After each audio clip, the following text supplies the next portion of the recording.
no Evangelho segundo escreveu São Lucas, capítulo de número 24. Lucas, capítulo de número 24, nós estamos começando uma nova série no dia de hoje e nós vamos falar nas próximas 2 semanas sobre tipologia bíblica. Os tipos na Bíblia, como é que a Bíblia trata a questão e o que é tipologia, não é também? Nós vamos falar um pouquinho sobre isso.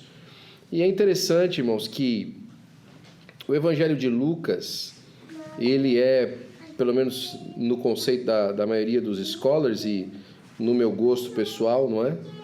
Um dos evangelhos que mais aonde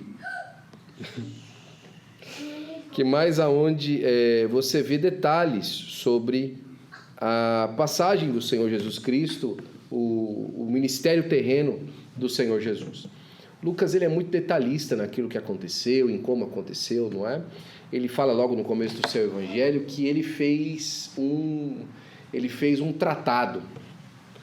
Então, você sabe que os livros de história surgiram muito depois disso. Surgiram na época do iluminismo e tal. Começou a se surgir os livros de história. Não é que antes não se fazia livro de história, né? Se fazia livro de crônicas, não é? Contos, memórias. Mas o livro de história acadêmica, do jeito que a gente conhece, surgiu muito tempo depois. Então, os evangelhos, eles são as biografias de Jesus, né? 4 biografias dentro de 4 pontos de vista diferentes da história do Senhor Jesus. Só que você percebe, por exemplo, que os evangelhos não contam os 33 anos da vida de Jesus, não é verdade? Eles não passam ali aqui dando aqueles detalhes de cada ano. No primeiro ano de Jesus, que Jesus nasceu, aconteceu isso. No segundo isso, terceiro isso, quarto isso. Não. Ele vai pegando ali os fatos, as histórias do ministério de Jesus e se concentram principalmente no ministério terreno e na crucificação. Olha que coisa interessante. 40% do evangelho de João, 40% são as 72 últimas horas de Jesus. Começa no capítulo de número 13 e vai até o capítulo de número 20. As últimas 72 horas de Jesus. Em ali 7 capítulos. 40% do evangelho é só isso. Não é? E nós temos bastante material daquilo que se passou. Agora, o que é interessante em Lucas é que Lucas ele fala no começo, como eu disse para você, que ele fez um tratado. Então ele sentou, conversou, ele foi pesquisar, ele foi tentar descobrir o que é que aconteceu e chegou a esse material que ele então escreve a um tal de chamado Teófilo, não é? E ele diz para Teófilo, Teófilo, para que você tenha certeza das coisas que você foi informado. Qual que era o propósito de Lucas então? Para que o tal do Teófilo, seja ele uma pessoa de verdade ou então um conceito, porque Teófilo significa filho de Deus, não é? Mas não filho de Deus no sentido do título messiânico, tá? Mas Teófilo mesmo como alguém que é filho de Deus, alguém que, né, todo mundo é filho de Deus, né? Nesse sentido. Não se sabe se o tal do Teófilo era realmente uma pessoa, se o Teófilo era só uma maneira de chamar alguém, não é? O fato é que ele diz ao Teófilo, lá no começo do Evangelho, para que Teófilo tivesse certeza das coisas que ele havia sido informado. Ou seja, eu não quero, Teófilo, que você fique só nos boatos. Eu não quero que você fique nesse conhecimento raso daquilo que aconteceu. Eu não quero que você seja confundido por histórias que estão se contando. Eu vou trazer para você aquilo que realmente aconteceu. Eu entrevistei pessoas, eu falei com pessoas, eu ouvi de pessoas que estavam lá junto com Jesus a respeito desses assuntos e escrevi para você. Então, Lucas ele faz um material muito profundo do ponto de vista crítico, não é? João tem visões profundas do Senhor Jesus. Ele, inspirado pelo Espírito de Deus, não que Lucas não tenha sido, mas inspirado pelo Espírito de Deus, ele fala sobre a deidade de Jesus. Mas Lucas ele conta os fatos. Esse, por exemplo, do capítulo de número 24, versículo de número 25, não é? A partir versículo a partir do número 24. Se a gente puder dar uma olhadinha aí, ler juntos, tá? Está escrito assim na minha Bíblia. E alguns dos que estavam conosco foram ao sepulcro e acharam ser como as mulheres haviam dito, porém não viram. E ele lhes disse, aqui Jesus falando, ó nécios e tardos de coração para crer em tudo que os profetas disseram. Porventura não convinha que o Cristo padecesse essas coisas e entrasse na sua glória? Versículo 27, que é o que está no nosso texto aí. E começando por Moisés e por todos os profetas, explicava-lhes o que dele se achava em todas as Escrituras. Você já imaginou essa aula que Jesus deu para esses discípulos? A tradição bíblica acredita que era Cleopas e o seu companheiro, não é? Um dos últimos estudos aí de alguns eruditos chegaram à conclusão que Cleopas, na verdade, era casado com uma das irmãs de Maria, mãe de Jesus, ou seja, era o tio e a tia de Jesus. Cleopas e o seu companheiro provavelmente era Jesus, era o tio de Jesus e uma tia dele, não é? Chamada Maria também. Porque às vezes na casa todo mundo nascia com o mesmo nome. Né? Maria uma, Maria outra, tal. E aí Jesus aparece para Cleopas e o seu companheiro e começa a discorrer. E é justamente o cerne da nossa questão. Essa conversa de Jesus com esses discípulos, ela descortina os sinais da sua vinda, do seu ministério terreno, da sua morte e da sua ressurreição, que estavam escritos de maneira explícita no Antigo Testamento, mas escondido debaixo do manto de um mistério. Não é? Na verdade, debaixo do manto de um enigma. Sabe qual que é a diferença do enigma para o mistério? O enigma, você tem as partes, mas você não sabe o que é. O mistério, você tem aquilo que é, mas você não sabe como é que aquilo aconteceu, porque você não entende as partes. Não entendi nada. Por exemplo, o que é um enigma? O que é, não é? Que cai em pé e corre deitado. O que é? A chuva. Não é? A chuva. Cai de pé e corre deitado. Não é a chuva. O enigma, você tem as partes, você tem que descobrir o que é. Não é? O mistério é diferente. O mistério, você tem o acontecido. Não é? Por exemplo, o mistério. Olha, vai ter uma grande chuva, falou para Noé. Vai chover. Só que diz que nunca tinha chovido sobre a terra. Então como é que isso vai acontecer? Você tem um mistério, o fato, mas você não sabe como é que aquilo vai passar. Não é? Você não sabe como é que aquilo vai acontecer. Jesus aqui para os discípulos, para os seus discípulos aqui, Cleopas e o seu companheiro, estava descortinando os mistérios. Estava dizendo para eles que esse mistério revelado no Antigo Testamento era um enigma. Era o que ninguém entendia. Agora ele traz o enigma e o mistério e transforma isso em uma revelação. Para que eles entendessem.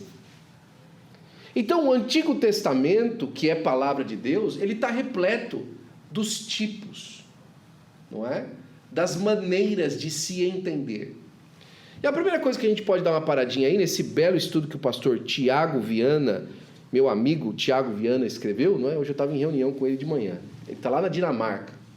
Esse último final de semana passado, ele estava na cidade de Gotemburgo, na Suécia, abrindo a primeira congregação do Ministério do Belém lá. Glória a Deus. Não é?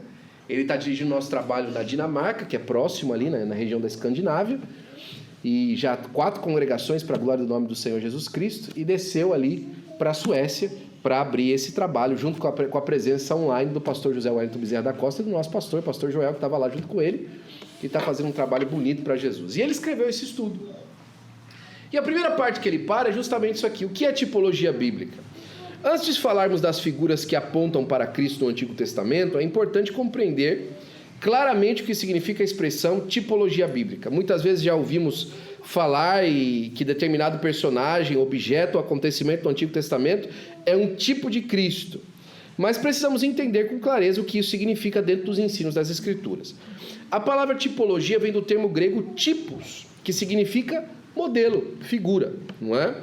Padrão ou representação. Se você quiser, você pode ter acesso a esse estudo no aplicativo da nossa igreja, viu? Lá no aplicativo do AD Belém, você consegue baixar esse estudo aqui para você poder acompanhar. Plim, plim.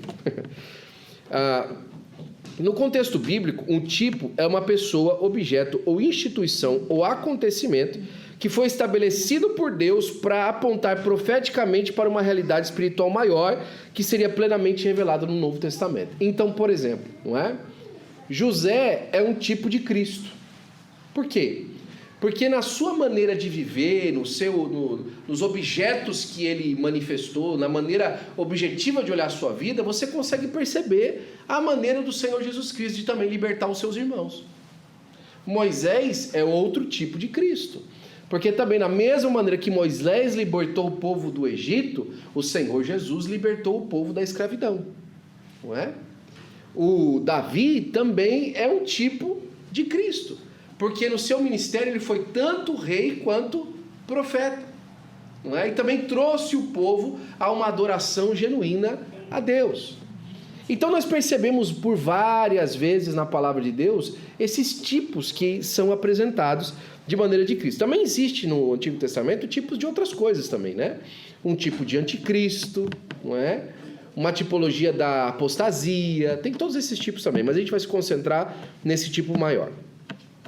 Em outras palavras, podemos dizer que um tipo é uma figura profética, enquanto Cristo é o cumprimento perfeito dessa figura. Então, é como se fosse o seguinte, tem muito teólogo que gosta disso. O tipo é a sombra, ok? E o antitipo é a árvore. Quando o sol bate na árvore, você consegue enxergar a sombra. Mas se você não se virar para olhar para a árvore, você não sabe de onde a sombra vem. Então o tipo é aquela sombra que é feita por aquele sol batendo no objeto maior para dar uma referência. E dependendo do tempo do dia, quando você bate esse sol, não é, no objeto, a sombra fica bem diferente, não é verdade? Não é verdade? Fica bem diferente. Lembra quando o pessoal fazia aqueles cachorrinhos na sombra? Tal? Era uma mão. Mas quando você olhava para a sombra, você enxergava outra coisa. Não é? Era só uma mão se movendo.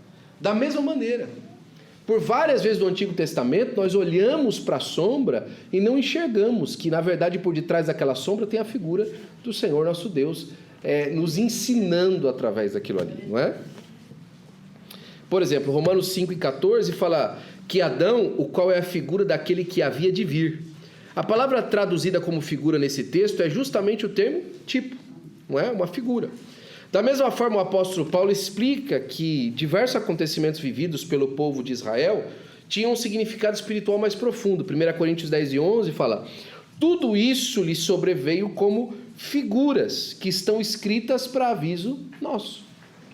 Não é?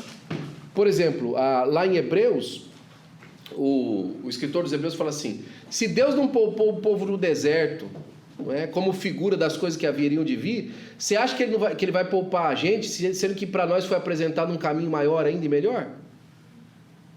Você acha que se Deus, utilizando de sombras, trouxe juízo sobre um povo que não conseguiu observar pela sombra, se para nós está explícito, você acha que ele vai poupar esse mundo, essa terra? Não é? Porque no passado, a salvação, para que você fosse salvo, você tinha que viver na esperança do advento de Cristo. Então era uma sombra. Agora que Cristo veio, que a sombra agora o objeto da sombra já foi revelado, você acha que Deus vai poupar agora o mundo de hoje? Sendo que a gente já tem óbvio o que está acontecendo, não é? Esses elementos não são coincidências literárias, textos meramente poéticos ou interpretações humanas. Eles fazem parte do plano soberano de Deus de revelar progressivamente a obra da redenção. Uma das linhas mais claras e mestras da teologia é que a revelação é progressiva. Você nunca entende nada de uma vez só. Você vai entendendo. Você vai compreendendo. A própria vida humana, ela se manifesta assim, não é? Você sabia tudo que você sabe hoje quando você tinha 5 anos de idade? Quando você tinha 5 anos de idade, você já sabia tudo que você sabia quando você tinha 1 ano? Não é? Você vai aprendendo. Até mesmo o conhecimento de si próprio é progressivo. Já viu o neném quando ele descobre a mão? Não é? Não sai da boca. Não é verdade? Quando ele descobre os pés, não é? E quando ele descobre andar? São etapas diferentes de descobrimento. Essas coisas reveladas, eu gosto de falar isso para você, porque eu já te disse isso algumas vezes, não é? Essas coisas estão expostas assim na vida humana para que nós conseguíssemos entender o que é que Deus intencionou no céu. Ou seja, não é que é aqui assim para a gente entender o céu. Não, É porque o céu é assim que isso foi feito dessa maneira, para que nós pudéssemos entender. Ou seja, aquilo que é invisível veio primeiro. Aquilo que foi manifestado na glória está em primeiro lugar, para que depois nós entendêssemos o que está aqui. Está entendendo o que eu estou dizendo? Ou seja, a nossa vida, a maneira como nós vivemos, a maneira como nós aprendemos, ela é um tipo daquilo que é a vida espiritual de verdade. Ela é uma figura das coisas que estão por vir. Ou seja, nós vivemos nessa vida terrena uma tipologia do porvir. A vida de verdade é a próxima. A vida de verdade é a vida eterna. A vida que vale a pena mesmo, toda essa caminhada que nós estamos fazendo, não é essa aqui, é a próxima. Não é? É lá que toda lágrima vai ser limpa, é lá que todo temor vai ser tirado, é lá que todo problema vai se encerrar, é lá que toda a atividade maligna vai cessar, é lá. Aqui é o tipo, não é? É lá que tudo vai fazer sentido, não é? É lá que toda dor, que todo problema, que toda situação, que todo luto vai ter fim de verdade, é lá. Por aqui nós estamos aprendendo com os tipos, não é? Com as figuras, para a glória do nome de Jesus. A Bíblia e o estudo da tipologia nos mostram claramente que Adão aponta para Cristo, o Cordeiro Pascal, Cordeiro da Páscoa, né? Também aponta para Cristo como Cordeiro de Deus. O tabernáculo aponta para Cristo como habitação de Deus entre os homens. Sabe que um negócio que eu descobri hoje? Eu achei muito interessante. Eu preciso ainda dar uma pesquisada mais profundamente se isso se conota assim. Mas pela pesquisa que eu fiz por cima, realmente é isso. Você sabia que uma das bases para o antídoto de serpente é sangue de cordeiro? Sangue de cordeiro. Interessante, não é? O sangue do cordeiro é que tira o veneno da serpente da nossa vida, não é? Do maligno. Olha que bonito.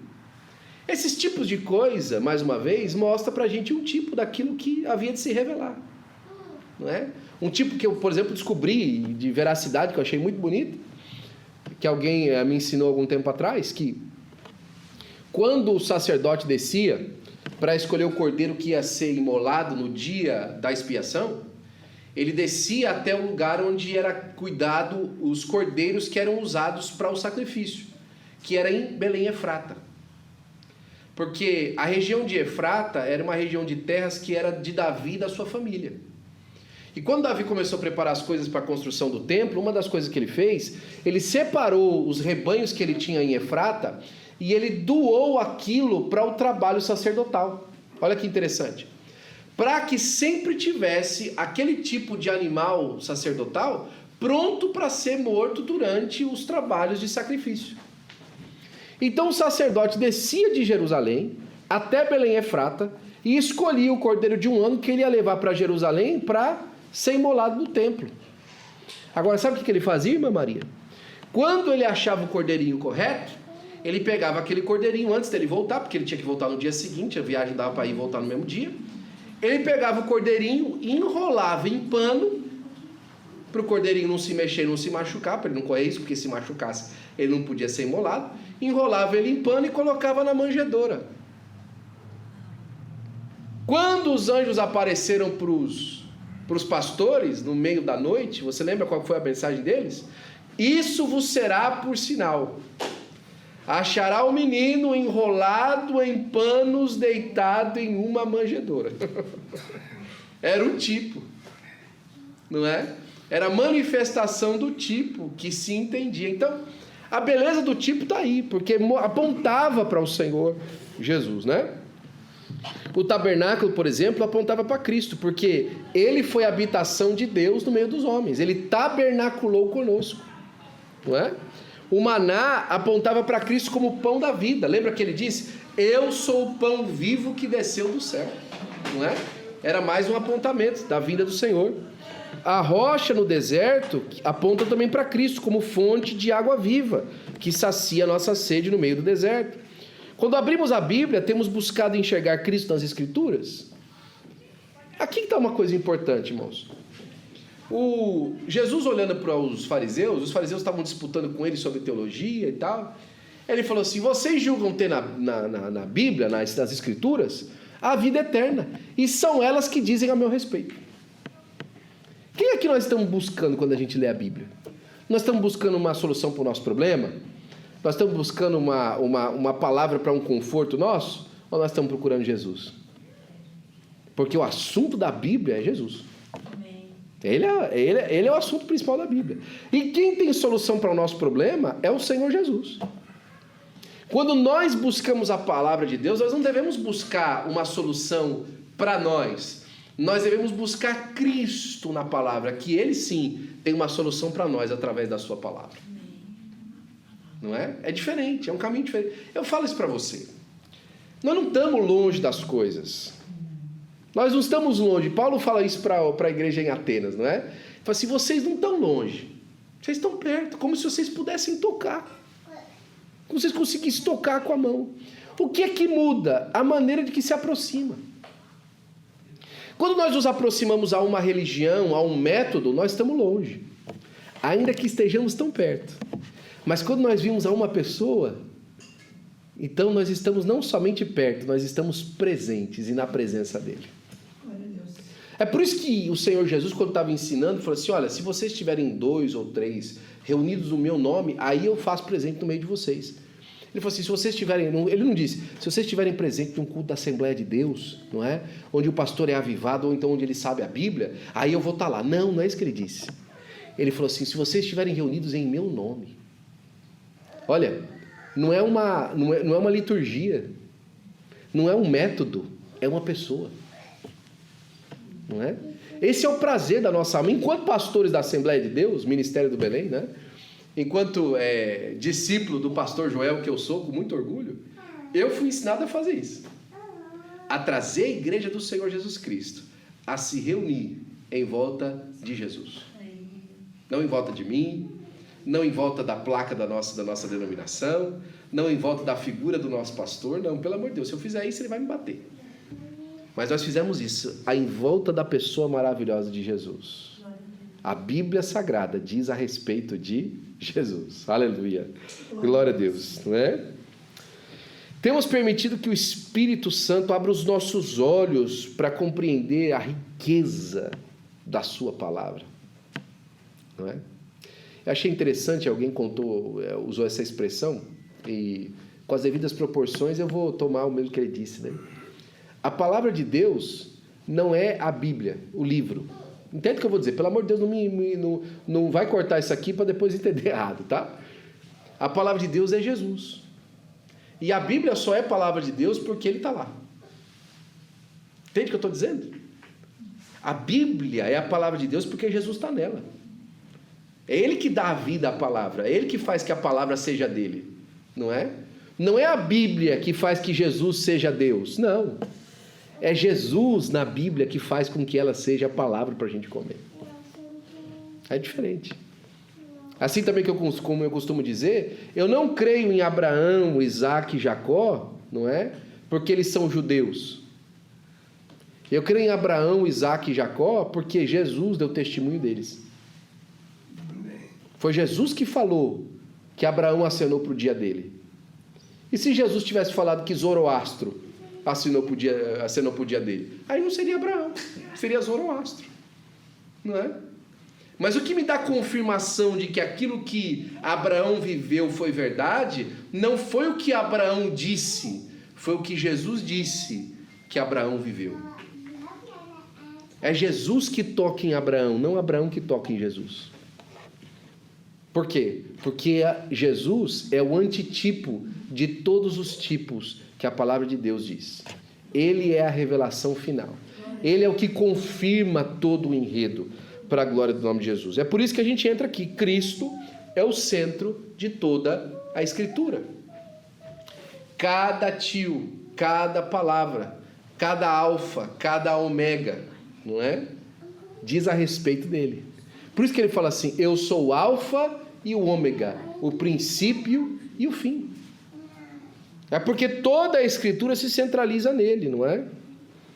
Eu acho interessante, o Senhor Jesus se aproxima dos discípulos, mais uma vez, como a gente viu no começo, e dá a primeira aula de tipologia da história, e começando por Moisés e todos os profetas, explicando-nos o que dele se achava em toda a Escritura. Você já pensou nessa aula, irmão, mais uma vez?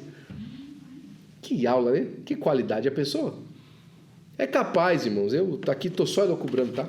De quem escreveu o livro de Hebreus foi esse irmão aqui. Porque o livro de Hebreus é justamente isso. É um descortinamento de tudo que tinha acontecido no Antigo Testamento para o Novo. A carta aos Hebreus inteirinha trata de revelar o Antigo Testamento para o Novo. Todinha. Ela começa dizendo isso. Tendo Deus no passado falado aos pais através dos profetas, falou nos nossos dias por seu Filho. E aí ele começa, não é? O qual fez e disse a todos os anjos de Deus que o adorem e tal. E aí começa a discorrer, a descrever, a falar da pessoa maravilhosa de Jesus através das lentes do Antigo Testamento. Quando começamos a observar a Escritura com atenção, percebemos que Cristo está presente desde as primeiras páginas da Bíblia. Logo após a queda do homem, Deus já anuncia a promessa do Redentor, não é? E porém inimizade entre ti e a mulher, entre a tua semente e a sua semente, esta te ferirá a cabeça e tu lhe ferirá o calcanhar. Eu ainda costumo dizer, não é, que o capítulo 1 do livro de Gênesis, quando Deus fala assim, haja luz, ali já é a manifestação de que haveria alguém para nós olharmos e usarmos como modelo. Você já pensou no que a luz representa? Olha que interessante. A luz foi criada no primeiro dia, não foi? Haja luz. Mas os luminares, o sol e a lua e as estrelas foi criado só no quinto. Que luz é essa, então? Não foi o sol que foi criado no primeiro dia, foi a luz. É fácil. Você já pensou na luz como um aferidor de medidas? Como se fosse uma balança, por exemplo? Ou como se ela fosse uma régua métrica? Porque a luz, ela é a medida primária que nos serve para muitas coisas. Porque é debaixo da luz que a gente consegue enxergar o líquido. É debaixo da luz que a gente consegue enxergar a matéria. É a luz que diz se alguma coisa é translúcida ou ela é opaca. É a luz que diz a cor. É a luz que nos permite, por exemplo, medir a distância. Não é? É a luz, por exemplo, que nos permite entender até mesmo o som. Por quê? Porque o som, ele é mais lento do que a luz. Então a luz é o aferidor básico de todas as medidas. É a medida básica. É a referência básica que nós temos. Existem coisas que vêm antes da luz? Sim. Por exemplo, se você for para a ciência, vai ouvir falar da gravidade, você vai ouvir falar, por exemplo, da relatividade, mas tudo isso, ela só consegue também fazer referência baseado em uma outra referência, que qual é? A luz. A luz. Então, quando fala haja luz, ali é a primeira manifestação do tipo do Senhor Jesus. Por quê? Porque quando Paulo fala a respeito da nossa vocação, ele diz assim, porque Deus nos chamou para ser conforme a imagem do seu Filho. Como é que a gente enxerga uma imagem? Através da luz. É por isso que o Senhor Jesus, por exemplo, no ministério terreno, falou assim, se os seus olhos tiverem luz, todo o seu corpo será iluminado. Mas se os seus olhos forem maus, quão grande será as tuas trevas? É a luz. Já no início, a gente já percebe que ele mesmo diz, e ele era a luz dos homens. É o primeiro tipo na Bíblia, a luz, que manifesta a pessoa maravilhosa do Senhor Jesus. Diga-me amém, por favor, glória a Deus. Né? Que isso é maravilhoso para o nosso coração. Assim seja tabernáculo, sacerdócio, sacrifícios, as festas judaicas, as profecias, tudo aponta para Cristo Jesus. O meu e o seu Salvador é, sem dúvida alguma, o centro de cada palavra, letra e verso da revelação bíblica. O plano da salvação, por exemplo, não foi improvisado, mas ele é eterno. Eu costumo dizer, e gosto de falar isso, que Deus não se tornou um Deus de graça, ele sempre foi um Deus de graça. Não é? Deus sempre foi um Deus misericordioso e de salvação. Sempre foi. Mas pastor, no Antigo Testamento a gente vê Deus castigando o pecado, assim. Não significa que Deus não foi um Deus de salvação, que Deus não foi um Deus de graça. Por exemplo, um dos amigos de Jó pergunta para ele, fala assim, ou Jó, na verdade, falando, quem foi que deu para ele primeiro para que ele devesse alguma coisa? Ele está dizendo o seguinte, que tudo que Deus faz é por graça, favor imerecido. Qualquer dádiva de Deus é uma dádiva graciosa de Deus, porque ninguém fez alguma coisa para Deus primeiro para aquele que pudesse fazer algum bem. A própria criação é um ato de graça de Deus. Só que qual que é a diferença? É que no Novo Testamento, Paulo fala a Tito, no capítulo 2, versículo 11, da carta que ele escreve. Olha, mas agora a graça de Deus se há manifestado.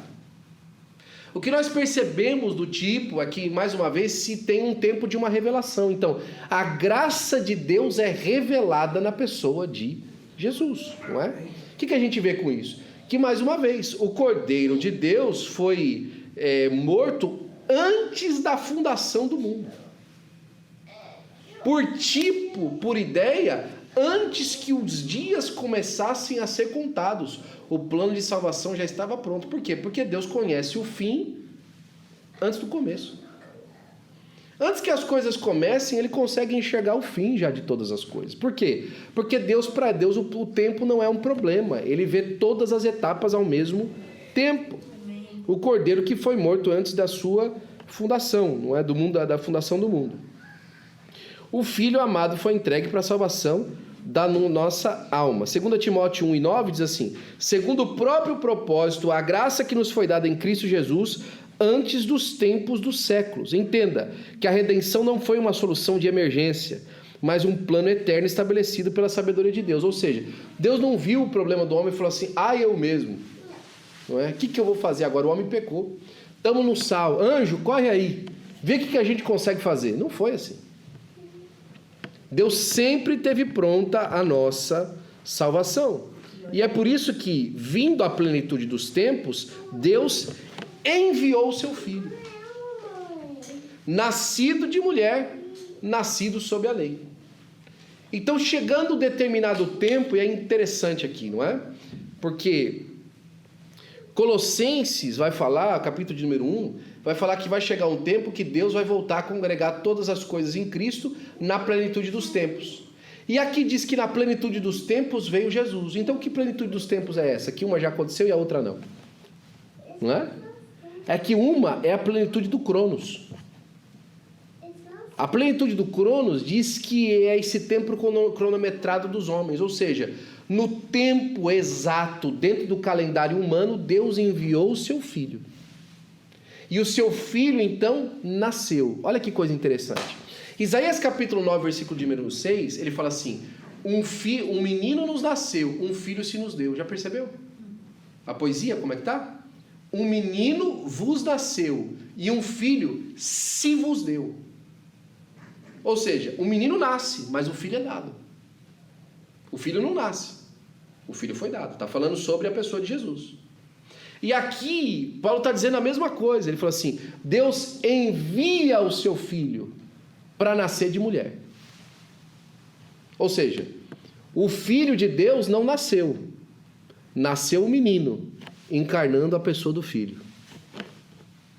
Ou seja, Jesus não nasce, o filho de Deus não nasce. Quem nasce é o menino, chamado Jesus. Por quê? Porque Deus é eterno. O que isso muda? Muda muita coisa, não é? Se Jesus tivesse aparecido no momento que nasceu, como é que ele era Deus, se Deus é eterno? Não é verdade? Só que o que acontece no ventre de Maria, ela recebe do Espírito Santo, forma um menino, e ali é encarnado a pessoa de Deus no ventre dela. Esvaziando-se da sua glória, tomou o corpo de um menino e viveu uma vida de homem. Ou seja, 100% homem, 100% Deus. Então aqui vem a revelação mais uma vez do tipo, não é? Chegando à plenitude dos tempos, no meio do calendário humano, onde já era possível que a escritura estivesse pronta, onde o mundo já estava convergido em tecnologia suficiente para que isso acontecesse, nasce o Filho de Deus. Eu acho interessante que o Dr. Ravi falava o seguinte, ele falava assim, que Deus colocou coisas suficientes na fé para que crer na fé não seja uma loucura.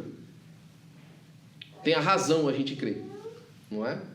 Ele deixou referências suficientes, históricas, científicas, para que crer em Deus não fosse uma coisa irracional, mas deixou coisas suficientes de fora para que crer em Deus não fosse racionalidade pura. Então as duas coisas estão presentes no Evangelho. Então, na visão de Deus, na perspectiva de Deus, a manifestação daquilo que Deus faz está presente para nos revelar a quem Deus é, não é?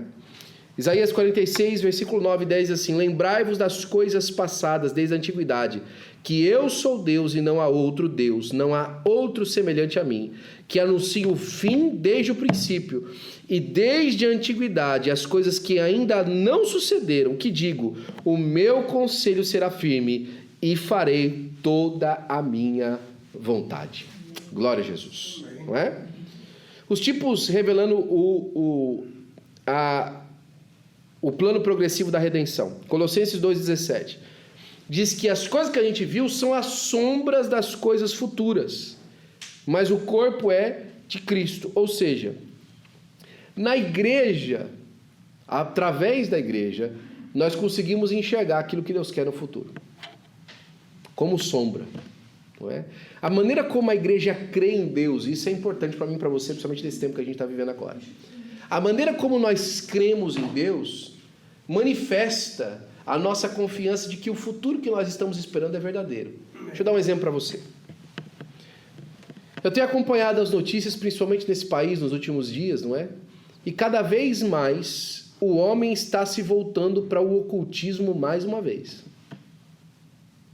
A gente achou que o homem agora... na verdade, isso aconteceu nos últimos 200 anos, né? Onde a questão da espiritualidade sumiu do vocabulário humano. Inclusive, você ser crente durante a primeira parte do século XX, por exemplo, não é? Principalmente a segunda parte do século XX, quase que foi erradicada. Teve uma época no Brasil que ser ateu era ser intelectual. Falar de Deus é coisa de gente pequena. Hoje já não é mais.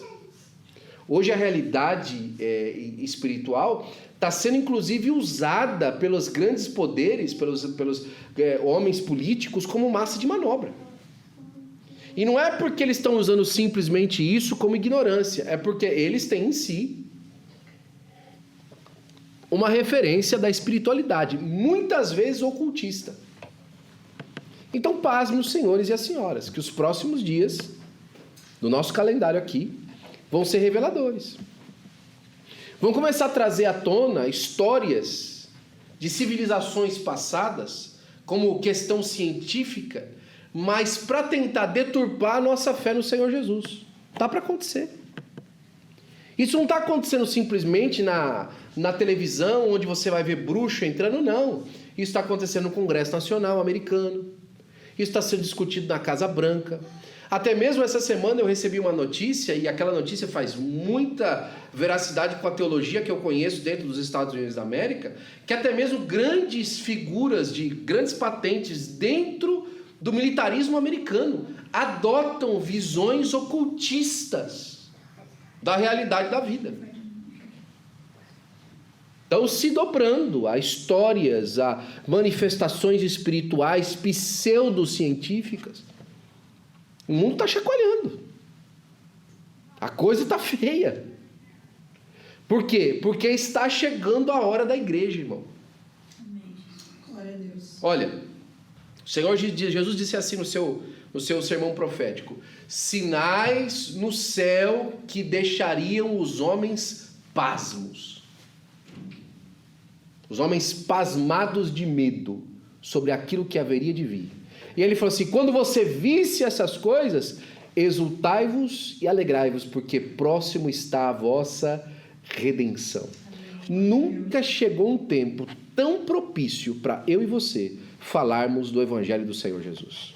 Nunca chegou um tempo tão propício para nós nos afastarmos daquilo que é mal, daquilo que é maligno, e sermos relevantes no tempo que nós estamos vivendo. Não, irmãos. Não há programa político de salvação de país algum. Não, irmãos. Não há casa de lei suficiente para nós podermos passar projetos para impedir que o homem se corrompa mais. Não, irmãos. Não existe valor financeiro suficiente para que nós possamos fazer uma estrutura que atrai as pessoas. Não, continua sendo o sangue de Jesus, a história da salvação e a redenção dos homens. É isso que vai mudar a história daqueles poucos ainda que restam para nós alcançarmos para a glória do nome de Jesus. Aleluia. Quantos poucos, pastor? Talvez alguns bilhões ainda. Mas mediante da nossa tarefa, ainda é muito pouco que a gente consegue fazer. Nós não podemos nos acovardar nesse tempo final. Estudar a tipologia hoje não é simplesmente olhar para o passado. É olhar para os eventos de agora e perceber que o que nós tínhamos para entendê-los eram tipos que agora estão sendo revelados. Eram maneiras de enxergar para que agora a nossa fé fosse construída. É por isso que Jesus perguntou quando estava falando a parábola do juiz Inico: porventura, quando vier o Filho do Homem na sua glória, achará fé na terra? Será que ele vai encontrar um povo com fé? E deixa eu fazer um outro parênteses aqui, antes que me confundam ouvindo a mensagem. Eu acho, irmãos, que nós temos que nos envolver em todas as áreas. Eu acho muito bom que a gente tenha deputado, vereador, deputado federal, deputado estadual. Eu acho maravilhoso que os nossos irmãos estejam nas casas de leis pregando o evangelho para aqueles que estão lá. Maravilha! Mas não nos enganemos. Que essa é a solução para que a gente consiga segurar alguma coisa. Não! Aquilo ali é uma missão e que eles façam missão para a glória do nome de Jesus. Como Deus falou ao nosso pastor quando ele foi deputado estadual: eu estou te enviando para lá como missionário. E ele foi e ele saiu. E graças a Deus saiu ileso. Mas é tempo de nós observarmos essas coisas e não nos animarmos demais, porque não tem projeto político da igreja, irmão. Não existe. Vamos votar nos irmãos? Claro, os irmãos vão fazer um trabalho extraordinário, mas não tem projeto político para a igreja, não. O projeto da igreja é de servir a Jesus para que ele domine sobre toda a terra. Glória a Deus. Para a glória do nome do Senhor Jesus. Aleluia.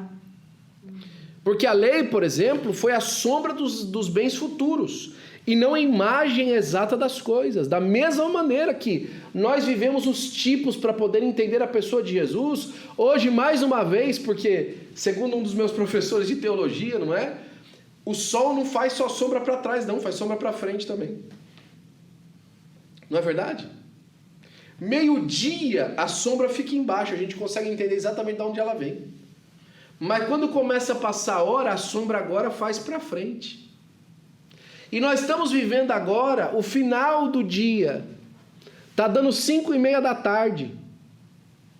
Desse relógio que bate certinho e 6 o sol se põe. E a ponta da sombra da árvore, que é Cristo frondosa, está lá no finalzinho agora. Aquela copa viçosa agora é uma ponta, onde cabe a igreja ali para ficar debaixo da sombra dela, dizendo: olha, ele está chegando. Ele está vindo. Glória a Deus. Trabalhar enquanto é dia, porque a noite vem, em que ninguém poderá mais trabalhar. Sim, é Jesus, aleluia. O tempo dos tipos estão se findando. Adão, um tipo de Cristo, não é? Melquisedeque, sacerdote. José, não é? O libertador do seu povo. A serpente de bronze, todos que olhavam para ela eram curados, assim como a serpente foi erguida no deserto. Jesus falando que ele era o antitipo da serpente de bronze, não é? Assim como a serpente de bronze foi erguida no meio do deserto, assim importa que o Filho de Deus seja levantado e todos que olharem para ele serão salvos. Aleluia. Glória a Deus. Amém. Nós somos aqueles, irmãos, no tempo de hoje, que estamos erguendo a serpente no meio do deserto mais uma vez, dizendo: olhem para Cristo, para que vocês sejam salvos para a glória do nome de Jesus. O tabernáculo, um outro tipo, né? O nosso horário já foi, irmão, nós precisamos terminar. Os tipos, eles confirmam a unidade e perfeição das Escrituras. Quando nós olhamos isso e olhamos a manifestação, por exemplo, o servo sofredor, Isaías 53. Quando você olha para Isaías 53, como é que você não reconhece a cruz do Calvário? Quando você olha para Salmo 22, que fala que nenhum dos ossos dele foi quebrado. Senhor, Senhor, por que me abandonaste? A repetição do Senhor na cruz do Calvário. Não tem como você não olhar aquilo e não ver o Cristo revelado. não é? E Isaías 54, não tem como você olhar Isaías 54 e não ver a manifestação da igreja depois do sofrimento de Cristo. E da mesma forma, assim, outras passagens, não é, que apontam direto para o Senhor. 2 Timóteo 3,16, toda a Escritura é divinamente inspirada e proveitosa para ensinar, para repreender, para corrigir e para instruir em justiça. Não é? Por fim, cada figura do Antigo Testamento, cada promessa, cada profecia apontam para o momento supremo em que Deus demonstrou o seu amor pela humanidade ao enviar seu Filho ao mundo, como declara o texto mais conhecido das Escrituras. Porque Deus amou o mundo de tal maneira que deu o seu Filho unigênito, para que todo aquele que nele crê não pereça, mas tenha a vida eterna. Cristo é o centro da história. Cristo é o centro das Escrituras. Cristo é o centro da nossa fé. Glória a Deus. E diante do Senhor, nós nos dobramos a entender que tudo na nossa vida precisa apontar para o Senhor Jesus também. Para a glória do nome de Jesus. Amém? Que Deus abençoe você em nome de Jesus. Que você possa guardar essa palavra no seu coração e viver na sua vida em nome do Senhor Jesus.